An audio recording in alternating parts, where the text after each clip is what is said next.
Saludos cordiales, apreciados hermanos y amigos. Esta es la lección de Escuela Sabática, Esperanza Indestructible, para el sábado 13 de agosto del año 2022.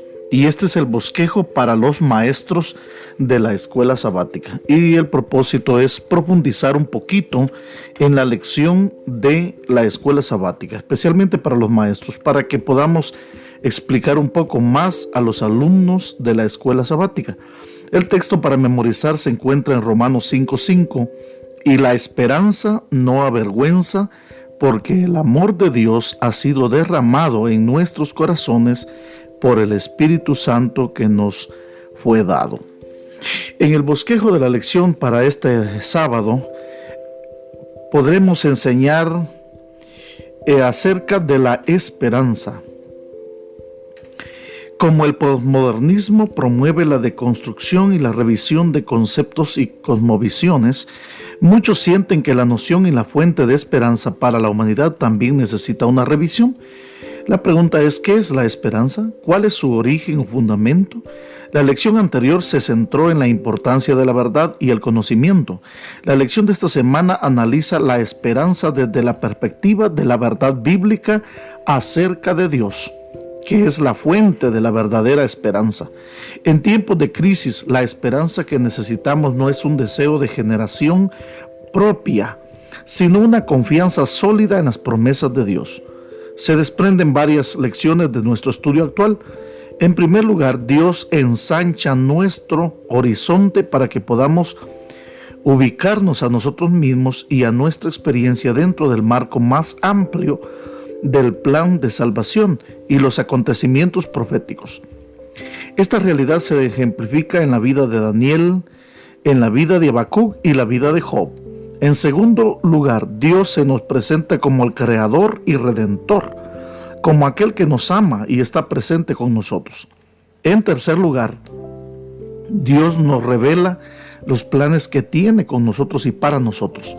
No somos prescindibles en una crisis, somos parte indispensable de la creación, la vida y los planes de Dios. Aunque estemos en una indispensable crisis, Dios nunca permitirá que nos perdamos. En San Juan 10 al 15, versículos 28 y 29, Jesús nos dice con toda solemnidad que somos sus ovejas, que Él es nuestro pastor, que su plan es darnos vida eterna y que nadie nos arrebatará jamás de sus manos, ni de las manos del Padre. Dios puede permitir que pasemos por varias crisis, pero estas crisis tienen el propósito de ayudarnos a crecer. En la temática de la lección para este sábado, destacamos dos temas principales. El primero es comprender el marco más amplio del plan de salvación y los acontecimientos proféticos que desempeñan un papel crucial para ayudarnos a cultivar la esperanza que nos ayuda a superar los crisoles de la vida. La fuente bíblica de esperanza radica en comprender quién es Dios, que Él está con nosotros y que tiene planes para ayudarnos a nosotros. En el comentario un poquito más profundo acerca de este tema de la esperanza, hablemos acerca de la esperanza en el Nuevo Testamento. Desde los primeros momentos de la crisis del pecado en nuestro planeta, Dios entretejió la esperanza en la urdimbre misma de nuestra historia y prometió que nos salvaría y nos restituiría a su reino. Un breve estudio acerca de la esperanza en el Nuevo Testamento revela varios aspectos importantes. En el Nuevo Testamento es el apóstol Pablo quien trata la esperanza de una manera más sistemática. En su carta a los Corintios, Pablo enumera 3 virtudes cristianas principales, que son la fe, la esperanza y el amor. 1 Corintios 13:13. A partir de aquí es donde San Pablo habla acerca del gran tema de la esperanza. Y es cierto que elige el amor como la mayor, entre comillas, virtudes de las 3. Pero en otra parte explica que tanto la fe como el amor están basados en la esperanza, según Colosenses 1:5.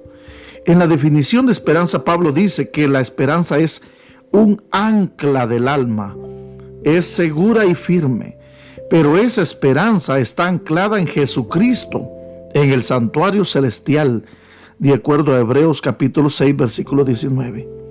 La fe también se define en términos de esperanza. Por ejemplo, Hebreos 11:1. Hebreos 11 enumera a los héroes de la fe a lo largo de los siglos. Y esta es la parte que vamos a estudiar la próxima semana. Todos pasaron por pruebas, de acuerdo a Hebreos 11, 33 al 38. Pero lo que tienen en común es la fe, definida en términos de promesa y esperanza. Ninguno de ellos, es decir, los victoriosos de Hebreos 11, recibió el cumplimiento final de la promesa de Dios. De acuerdo a Hebreos 11:39.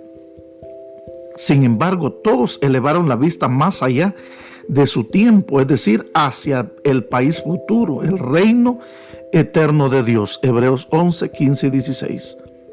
Pablo trata el tema de la esperanza en el contexto del sufrimiento. Se gloría en su sufrimiento, porque el sufrimiento produce perseverancia, la perseverancia produce carácter y el carácter produce esperanza. Romanos 5:4 y Romanos 12:12. Pablo tuvo esperanza en medio de su sufrimiento y sus grandes crisis. 2 Corintios 4:9 explicó que cuando se nos disciplina no debemos perder la esperanza. Hebreos 12:5. Pablo también ve a toda la creación luchando contra la vanidad en su propio crisol, no por sus propias faltas, sino porque Dios la sujetó en esperanza. Romanos 8:20 al 24. En Romanos 8:18 al 27, Pablo se toma un tiempo para analizar la esperanza extensamente, pero comienza con el sufrimiento que experimentamos en la actualidad. Por ejemplo, en Romanos 8:18 él dice: tengo por cierto que las aflicciones del tiempo presente no son comparables con la gloria venidera que en nosotros ha de manifestarse. Pablo no se detiene en nuestro sufrimiento humano, sino que destaca el hecho de que toda la naturaleza sufre, de acuerdo a Romanos 8:19 al 22. El sufrimiento es un paquete complejo. No hay nada en el mundo natural que esté exento. El sufrimiento también abarca la totalidad de lo que nos hace humanos, las dimensiones físicas, morales, emocionales y espirituales de nuestro ser.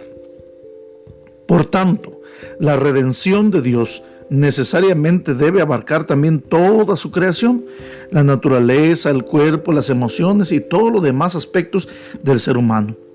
San Pablo subraya que este plan de restauración es nuestra esperanza cristiana, porque en esa esperanza fuimos salvados, dice él. Si bien esta restauración es segura, aún no es visible, es decir, aún no se ha hecho realidad en la historia.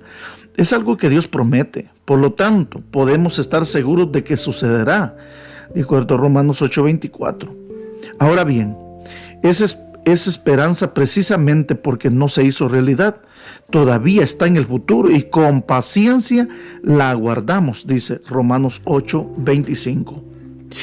La esperanza bienaventurada de la manifestación gloriosa de nuestro gran Dios y Salvador se ve como la consumación de esta esperanza que ahora tenemos. Si hoy por hoy experimentamos sufrimiento, desilusión, falta de comprensión, falta de capacidad para expresarnos correctamente y orar, pero Romanos 8:26 dice que el Espíritu Santo nos ayuda con su mediación ante Dios. En última instancia, el aspecto esencial en toda esta situación es confiar en Dios, porque los que aman a Dios, todas las cosas les ayudan a bien. Por eso los cristianos ejercen la constancia en la esperanza. 1 Tesalonicenses 1:3. Un estudio bíblico más extenso sobre la esperanza ofrece varios aspectos adicionales. Por ejemplo, la esperanza bíblica está anclada en Dios, no en nosotros mismos, de acuerdo a Salmos 42:11 y 2 Corintios 1:9 y 1 Timoteo 6:17. Las tres personas de la deidad son la fuente de esperanza. Dios el Padre nos amó y nos dio consolación eterna y buena esperanza por gracia. 2 Tesalonicenses 2:16. Cristo Jesús y su evangelio de gracia son nuestra esperanza. Efesios 1:12 y Colosenses 1:27 y 1 Timoteo 1:1 y 2. El Espíritu Santo trae esperanza a la vida de todos los creyentes. Romanos 5:5. Sin Dios no hay esperanza en la vida. Eso debe estar claro, apreciado maestro, para compartir con nuestros alumnos. No hay pacto y por lo tanto estamos alejados de Dios. Pero en Cristo tenemos la misma esperanza que Dios dio a Israel mediante el Evangelio. El apóstol Pedro nos dice que Dios es nuestro Padre, quien nos dio una esperanza viva por la resurrección de Jesucristo de los muertos. Primera de Pedro 1:3. Entonces, para resumir el tema de la esperanza en el Nuevo Testamento, lo vamos a hacer en 5 partes. Primero, el contenido de la esperanza bíblica es la promesa divina de salvarnos del pecado, la muerte, el sufrimiento por medio de Jesucristo. Y Mateo cita a Isaías para describir a Jesús como la esperanza de las naciones. Isaías 42, 1 al 4. San Mateo 12, 21, Jesús dice que Abraham esperaba ver el día del Mesías. San Juan 8, 56. Esa es la esperanza de la justificación por la fe, de acuerdo a Gálatas 5, 5. Segundo, la esperanza que proviene de Dios ya es válida para nuestra vida actual. Nuestra esperanza está puesta en la salvación mediante el sacrificio de Jesús en la cruz. Esta esperanza nos brinda muchos beneficios espirituales, por ejemplo, como la relación con Dios, psicológica, como por ejemplo la paz, el optimismo, etc. La esperanza de la gloria de Dios, Romanos 5:2, es la justificación de los pecadores por gracia mediante la fe, por la cual Dios nos da paz en Jesucristo. Esta esperanza, dice el apóstol San Pablo, no avergüenza, porque el amor de Dios ha sido derramado en nuestros corazones por el Espíritu Santo que nos ha sido dado. Romanos 5:5. Entonces, esta esperanza no es falsa. Más bien, esta esperanza se basa en las acciones concretas de Dios. Es decir, Cristo vino en el momento preciso, murió por nosotros pecadores. Así Jesús demostró su amor por nosotros, nos salvó de nuestros pecados y nos reconcilió con Dios en la cruz. No son el final de la historia. El primer advenimiento y su crucifixión no es el final de la historia. Somos nosotros los más dignos de miseria, dice el apóstol San Pablo en 1 Corintios 15, 19, si solamente para ello esperáramos. Por esta razón, nuestra esperanza está anclada en el Señor Jesucristo, resucitado, quien nos resucitará para una vida eterna y gloriosa. Pablo destacó que fue perseguido por la esperanza de la resurrección. La resurrección no fue una invención de San Pablo, sino la misma esperanza que Dios nos dio a los padres de Israel. Según Pablo, Abraham llegó a ser el padre de muchas naciones porque, de acuerdo a Romanos 4:18 en la Nueva Versión Internacional, Pablo luchó contra toda esperanza. Abraham creyó y esperó, confiando en el Dios que da vida a los muertos y que llama las cosas que no son como si ya existieran. Romanos 4:17. La esperanza de la resurrección se consumará en la segunda venida de Jesús, que en sí misma es la esperanza bienaventurada del cristiano. Tito 2:13. Y en cuarto lugar, fue precisamente esta esperanza la que constituyó el llamado, la identidad, el espíritu, la vida y la misión de la nación de Israel, según Hechos 26:7. Esta esperanza de salvación que Dios nos ofrece por medio de Cristo llegó a la humanidad mediante los patriarcas Israel y posteriormente la iglesia. Nosotros participamos en la distribución de la esperanza proveniente de Dios a toda la humanidad. Dios le prometió a Eva que la simiente de ella salvaría al mundo. Génesis 3:15. Dios le prometió a Abraham que por medio de él habría bendiciones y salvación para las naciones, es decir, mediante la simiente de él. Dios prometió a David que la simiente de él se sentaría así para siempre en el trono. Pablo, en quinto lugar, invoca la esperanza en su bendición sobre el pueblo de Dios en medio del sufrimiento. De acuerdo a Romanos 15:13, el Dios de esperanza os llene de todo gozo y paz en el creer, para que abundéis en esperanza por el Espíritu, el poder del Espíritu Santo. La esperanza, mis apreciados maestros, sirve como el yelmo, como ese mastil de la armadura del cristiano. Primera Tesalonicenses 5:8. Aplicando un poquito a nuestra vida actual, Daniel atraviesa una experiencia de espera similar a la de Habacuc. Al final de su vida, Daniel espera que los 70 años de exilio profetizados por Jeremías 25, 11 al 12 terminen y que se manifieste la salvación de Dios. Sin embargo, Dios revela a Daniel que la historia de su sufrimiento y muerte se extenderá por 70 semanas adicionales, es decir, 490 años más. Es más, este periodo continuará por 1810 años adicionales. Y después de aquellos 70 adicionales por un total de 2.300. Y a algunos cristianos no les gusta la profecía porque les oscurece el horizonte. Quizá no necesiten concentrarse en la profecía todo el tiempo, pero llegan momentos y situaciones en la vida en que es necesario tener un panorama más amplio, sin importar cuán dolorosa pueda ser la respuesta profética. La revelación de Dios pinta esta perspectiva más amplia por medio de sus profetas.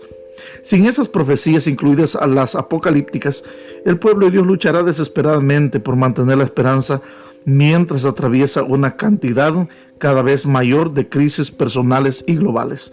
El panorama más amplio de la revelación profética, ¿cómo te ayuda a confiar en Dios y en su providencia para vencer en los infortunios?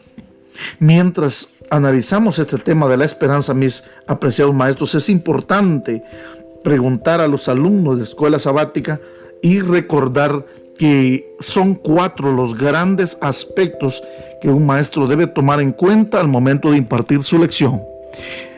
El primero de ellos es motivar. En la parte de la motivación, apreciado maestro, busca una ilustración, una historia que ayude a entender la lección. El segundo aspecto es explorar. En la parte explorativa de la lección se pueden analizar por lo menos los 3 aspectos más importantes. Es allí donde respondemos a la pregunta ¿qué debo saber? Es todo el escudriñamiento, todo el bagaje bíblico que enfoca la lección de esta semana. El tercer aspecto es la parte aplicativa. Generalmente se puede realizar con 2 o 3 preguntas muy bien planificadas para que los hermanos puedan responder. Quiero animarte, apreciado maestro, que no hagas preguntas de respuestas concretas. Por ejemplo, pregunta ¿de qué manera? ¿Por qué razón? Son preguntas que nos ayudan a hablar, a explicar, a la participación de los maestros, de los alumnos. Pero también es necesario pensar bien las preguntas. Generalmente algunas vienen en la lección, otras las podemos formular nosotros mismos como maestros. Y en cuarto lugar, crea. Crea es qué es lo que debemos hacer. Es unas 2 o 3 ideas acerca de lo que podemos hacer para mantener viva la esperanza, tal como San Pedro lo dijo en su capítulo 1 de su primera carta. Entonces, apreciados maestros, les animo para que puedan descargar el bosquejo del pastor Fernando Rojas Miranda y del pastor Remberto Sarsuri. Mientras te preparas para esta lección tan importante, mientras oras, mientras relees, formulas preguntas, escribe los 4 pasos de motivar, explorar, aplicar y crear. Yo quiero desearte un lindo sábado. Recuerda, es un privilegio poder enseñar la lección de escuela sabática. Que Dios pueda ayudarte y pueda bendecirte. Y quiero en esta oportunidad orar por ti. Querido Padre, gracias por el privilegio que nos das del conocimiento. Un conocimiento aplicado a nuestra vida real, aplicado a nuestra vida actual. Oro por cada maestro de escuela sabática para que pueda alcanzar, oh Dios mío, el nivel que tú deseas para enseñar a los alumnos, y que cada alumno de escuela sabática alcance, oh Dios, la bendición de poder llevar ese conocimiento aún al más hermano más humilde y el que poco puede entender, Señor, este tema tan importante para la vida espiritual. Por lo tanto, Señor, bendice a cada maestro, bendice el momento de su estudio y el momento de impartir su lección. Dale la sabiduría de lo alto en el nombre poderoso de Jesús. Amén y amén.